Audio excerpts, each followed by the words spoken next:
St. John Bossum, author of Love, Bread and Crumpets, View Up the Flue, I Was a Witch Doctor's Clerk, and more recently the science fiction novel The Thing Without a Thing, talks about his new book. But first of all, a visit to Dimpton-on-Sea's new culture complex. Rembrandt. Oh, yeah, there's no doubt about that. The sweeping lines, you know, on that. Is that a Picasso? No, it's a Chipolata, that is. Oh, that, yeah. Oh, that'll be Chipolata. That'll be him, you know. Picasso, yeah, yes. I reckon he had a few when he done that, no? Whoa!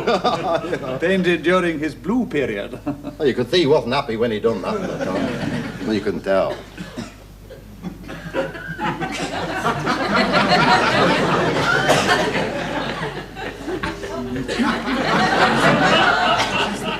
Oh, so sorry. Good evening. Good evening. Well, I have been enjoying a marvellous hour here in this particular arts development with the curator himself, Fred Scuttle. Good evening, sir. Good evening, viewers. Good evening, Mr. Scuttle. Now, tell me, Mr. Scuttle, which of these paintings here is your favourite? Without any doubt at all, sir, that one there, sir. And painted by... I did that one, sir. Did it myself. But isn't that a Rubens? Where? Oh, that! Yeah, that's a Rubens. Yeah, that's a Rubens. I was talking about that one, sir. I done that myself, but, you know, sir.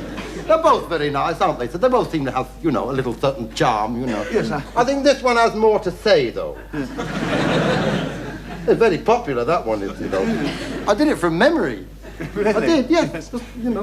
Well, Mr. Scuttle, yes. What can you tell us about Rubens? Rubens, Sir Edward Everett Rubens, sir, was born, and when he grew up, sir, he became an artist, you see, sir. Yes, an and he was a painter, you see, sir, and he painted these lovely, luscious, beautiful, unclad, completely naked, you're dribbling, sir, ladies. You do understand? Yes, I do understand. Yes, that is it. So you see, and it's a wonder he had any time for any work, isn't it, sir? I know, but he did that. You see, he painted them like that, sir, because, you see, he was a figurist. He was a traditionalist. He was a dirty old man, sir. I mean, him over here, sir, Rembrandt. Sir. Rembrandt, yes. Johann Sebastian Rembrandt. Yes. He could have painted nude ladies, sir, but he preferred to paint old men with beards. What would you call him? A twit. Oh, I'm only joking, of course, sir. We have a bit of fun with these artists, you know, sir. Like old Van Gogh, sir. Anything you said to Van Gogh went in one ear and stayed there. Why was that? Well, he cut his ear off, didn't he, you see? He cut his ear off and sent it to his young lady, you see, sir. Yes, of course. Why do you think he did that? Anybody else should I know? Perhaps he wanted to hear from us, sir. I tell you, sir, they're a funny lot, these artists are, you know. They're very bohemian, you know. Bohemian, they are, sir. They have little peccadillos.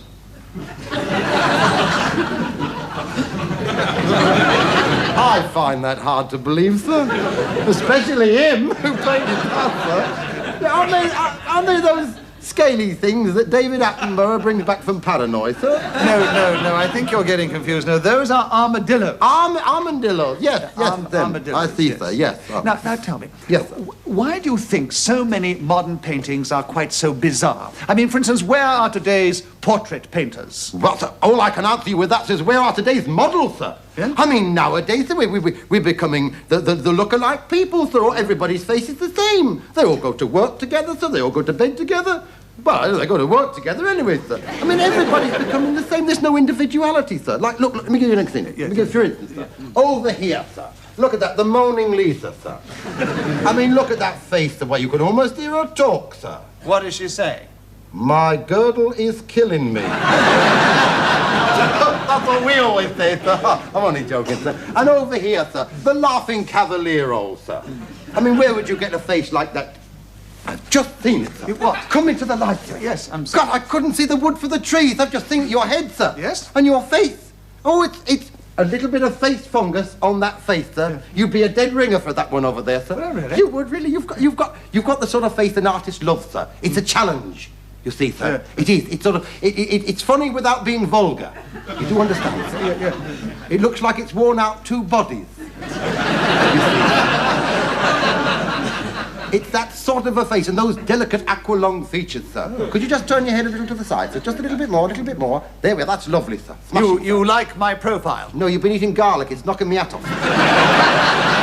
Here, I could get you a bit of modelling here, you know, sir. Modelling? Yes, three bob an hour, you know. 3 shillings an hour? Yes, sir. Is that all? Well, that's all we pay Miss Dimpton on sea, sir. And she's barefoot all over for that. 3 shillings an hour? Yes, sir. I mean, how can she live on that? Well, that and her old age pension, sir. She does very well indeed, sir, yes. Well, indeed. Now, Mr. Scuttle, I believe in this arts complex you have a very marvellous concert hall. Oh, with a concert every night of the week, sir. Every day. I tell you what, for the young in heart, for the swingers, for the kids, for the way out crowd, yeah. Gypsy Fred and the South Shield Syncopators, sir. Featuring their gypsy vocalist. You'd go potty, sir. Oh, long black hair, sir, bare shoulders, low-cut blouse, golden earrings, a lovely fella, sir. You'd love him. And he swings, he's with all the modern numbers, you know, sir. Really? Oh, you should hear him do, you made me love you, you woke me up to do it, you woke me up to do it. All them swinging, you were going a bit there, sir, you were going a bit, I saw that. You got me rather good. But what? And there we leave the Dimpton complex and return you to the studio. With the closing of the variety theatres, the art of the quick change artist became a thing of the past. But here at least is one person who's keeping alive this most unusual occupation. Now, Mr. Speedy Zappa, you are a director, producer, writer, and now quick change artist. Tell me, how do you do all these things? Brilliantly. Tell me, what made you take up this unusual occupation of quick change artist? As a protest against my family, they have 2 speeds, dead slow and stop. My father moves like a nudist trying to climb a barbed wire fence. My sister went out with a sailor, and before she could say I'm not that kind of a girl, she was. My young brother, I said, where's my book? He said, it's over there. No, he said, it's over there. I said, if you can show me anything lazier than that, I'll give you 10 shillings. He said, put it in there. Well, I never did. Now, I understand that some of your quick changes are so fast that they cannot actually be seen by the naked eye. Well, I suppose if you mean something like this, then yes, I do. I must say that really is remarkable. It is, isn't it? Yes. Is it also true that you not only change costumes sometimes, but also character? Yes. Would you like to see me? Yes, I would indeed. Right, you are. Off we go. Thanks, splendid. I wonder how many of you recognise who this is. I would.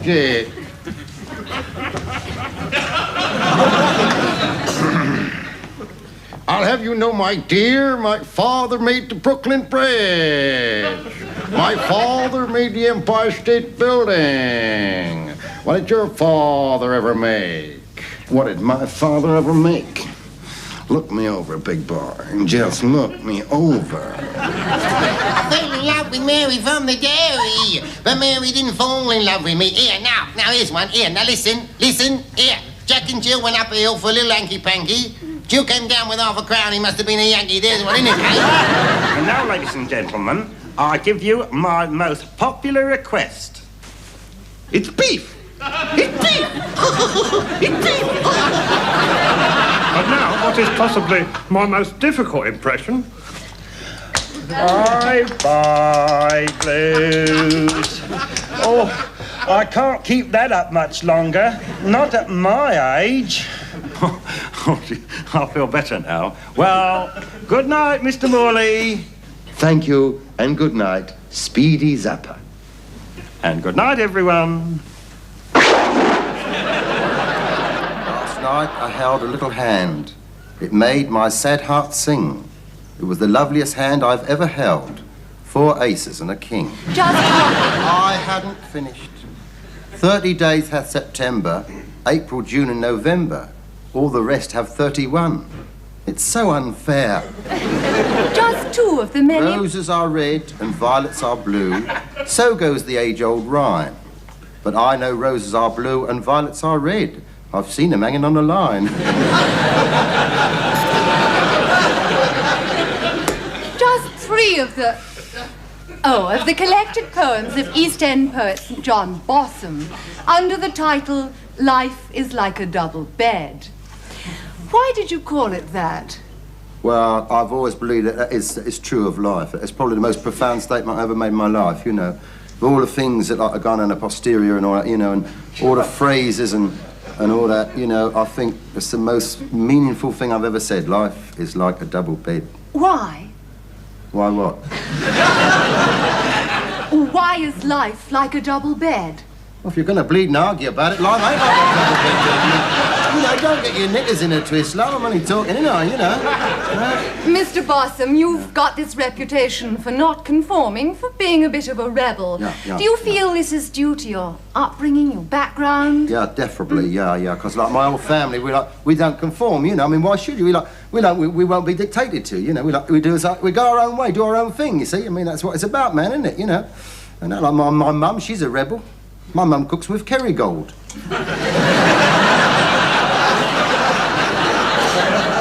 And, you know, some mornings, like, when we like having coffee, we just have it, you know. Just have a coffee, just like that, you know. When we don't shake the jar and listen to the grand music.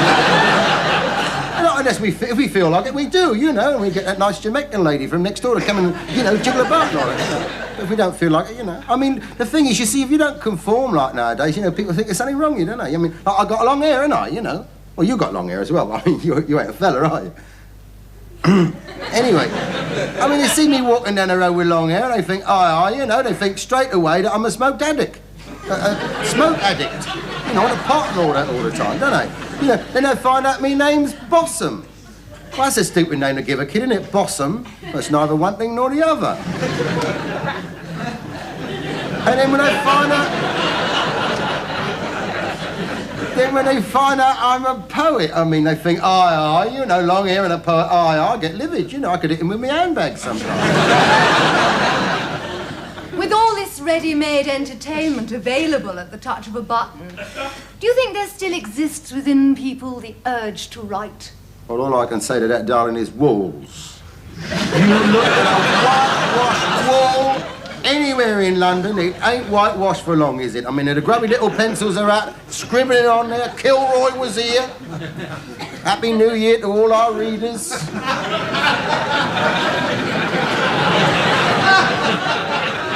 I mean, there's probably as much feeling gone into Fred Fancy's flow than the whole of Charles Dickens' Romeo and Juliet.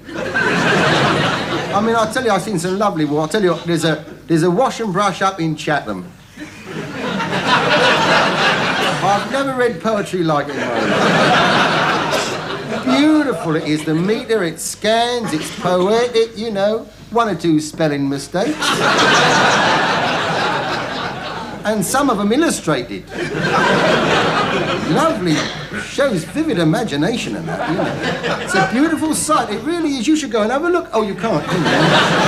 But it really is beautiful there. Why do you suppose that they find inspiration in a place like that? Whoa. The solitude, the magic of the moment.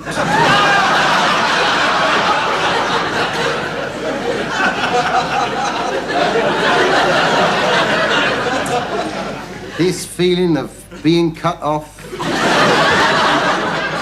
I mean, how can you define me in Tangerine?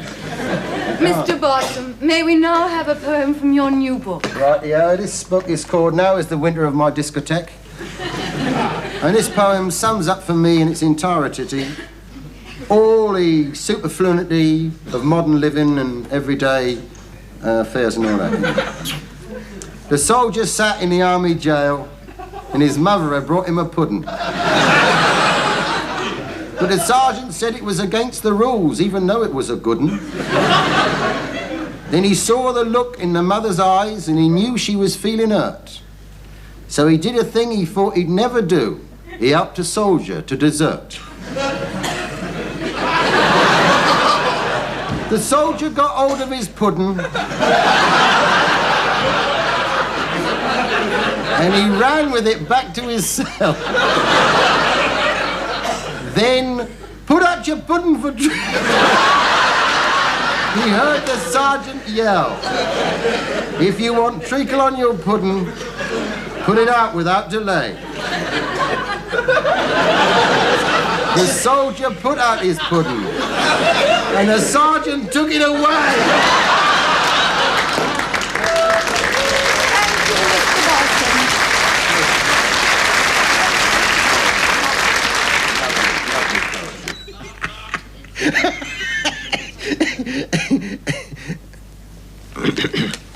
At the recent Samuel Pepys exhibition, no fewer than 8 complaints were received that the Samuel Pepys singers did not appear.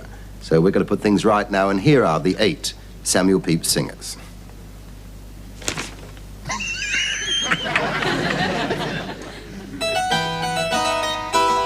A shy young maid has took a room down at the village inn.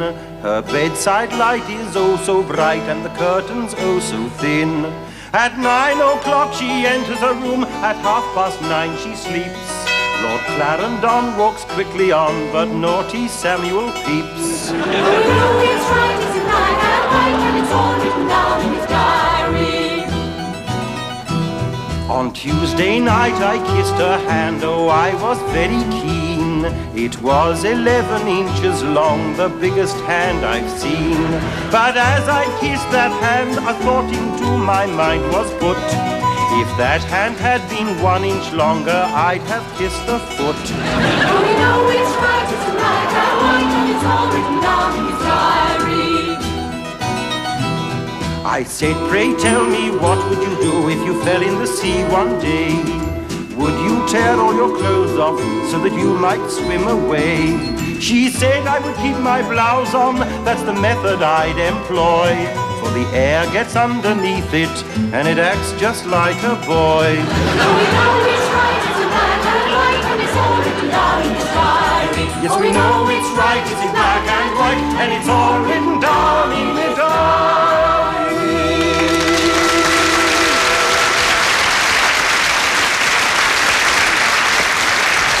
Thank you, ladies and gentlemen, very much indeed. And that's all we've time for now, but we look forward to seeing you all again very, very soon. Till then, bye-bye.